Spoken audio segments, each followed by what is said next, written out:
Hi అండి. ఈరోజు మనము మటన్ కర్రీ ఎలా వండుకోవాలో చూద్దాము. అద్భుతమైన రుచితో టేస్ట్ అయితే అద్దిరిపోతుందండి. ఈ విధంగా మీరు చేసుకొని వండుకొని తిన్నారంటే చపాతీలోకి, రైస్‌లోకి అద్దిరిపోతుందండి. చాలా బావుంటుంది. ముందుగా ఇలాగా కేజీ చికెన్ శుభ్రంగా వాష్ చేసుకుందాము. కుక్కర్‌లో వేసుకుందామండి. కుక్కర్‌లో వేసుకొని ఫ్రెష్‌గా మిక్సీ పట్టుకున్న అల్లం వెల్లుల్లి పేస్ట్ అండి. అల్లం వెల్లుల్లి పేస్ట్ వేసుకుందాము. ఇందులోకి చూడండి కొద్దిగా మిరియాల పొడి అండి ఇది. నీసు వాసన లేకుండా ఉంటుంది. ఫ్లేవర్ చాలా బాగుంటుంది. ఇందులో మనం పండు మిర్చి పేస్ట్ కూడా వేస్తున్నాము. ఇప్పుడు పండు మిర్చి పేస్ట్ కూడా వేసుకొని కలిపేసుకుందాము.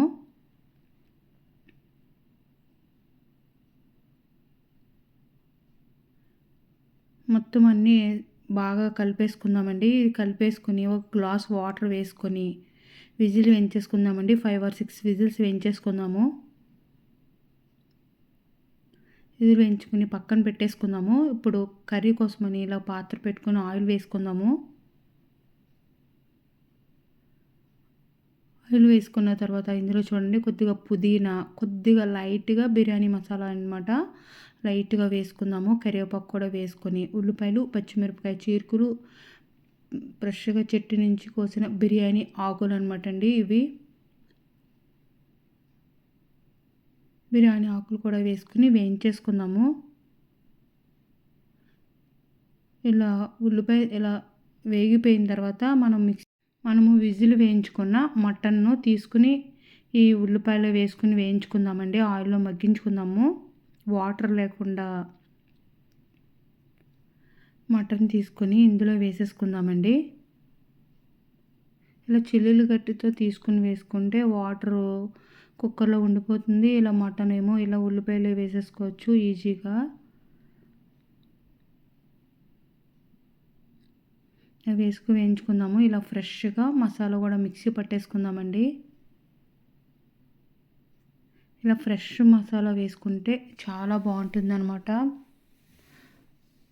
హోల్ బిర్యానీ మసాలా, హోల్ గరం మసాలా అనమాట అండి. ఇందులో మిక్సీ పట్టుకున్న గరం మసాలాని దీనికి సరిపడా ఒక 3 స్పూన్లు వేసుకుని పచ్చివాసన లేకుండా ఈ మసాలాను కూడా వేయించేసుకుందాము. ఈ మసాలా వల్ల టేస్ట్ చాలా బాగుంటుందండి. ఇందులో మనము నువ్వులు వేస్తున్నాం కదా, చాలా బాగుంటుంది. ఓలు గరం మసాలా కూడా వేసాము. అల్లము వెల్లుల్లి అన్నీ ఫ్రెష్ అనమాట. అందుకని టేస్ట్ అద్దరిపోయిందండి. ఇలా మసాలా కూడా వేసుకుని వేయించుకున్న తర్వాత మనము విజిల్ వేయించుకున్న వాటర్ ఉంది కదండి, మటన్ విజిల్ వేయించుకున్న వాటర్, కుక్కర్లో ఉన్న వాటర్ కూడా వేసేసుకుందాము. వాటర్ కూడా వేసేసుకొని కలిపేసుకుందామండి.